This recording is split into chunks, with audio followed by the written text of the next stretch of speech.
तर good morning सगळ्यांना। इथं झाली होती सकाळी हे बघा, मी नेमकंच उठलो होतो। सकाळी उठल्याच्या नंतर सर्वात पहिले काम असते ब्रश करायचं। ब्रश झाल्याच्या नंतर सर्वात पहिले असते चहा, कारण सकाळची सुरुवात होते चहापासनं। तर मी ब्रश वगैरे करून घेतला आणि मस्तपैकी चहा केला माझ्या एकटीसाठी आणि चहा ठेवला।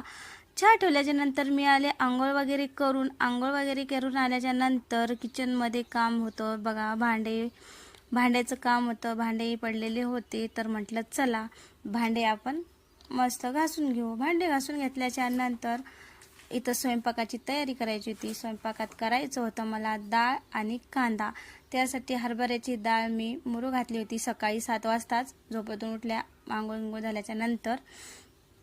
डाळ पण मस्त अशी भिजली होती आणि तशी कांदा पण कापून घेतला होता। कापून घेतल्याच्या नंतर त्या कांद्याचा असं एक पाकळी काढून घेतली आणि मस्तपैकी तशी डाळ कांदा केला होता। तुम्ही बघू शकता, डाळ कांदा खायला इतका भारी लागते ना, खूपच भारी लागते। एकदा तुम्ही नक्कीच ट्राय करा।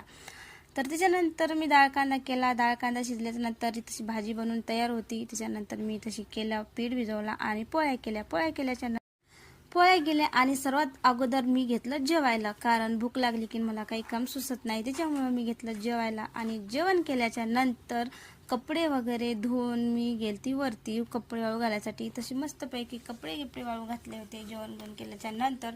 आणि नेमकंच जेवण झाल्याच्या नंतरच दुकानासाठी गिऱ्हाईक आलं होतं, तर म्हटलं 5 मिनिटात मी येते। तर फायनली इथं जेवण झालं होतं आणि मी कपडे वाळण्यासाठी घातले होते आणि आले होते दुकानामध्ये घरगीर लावून।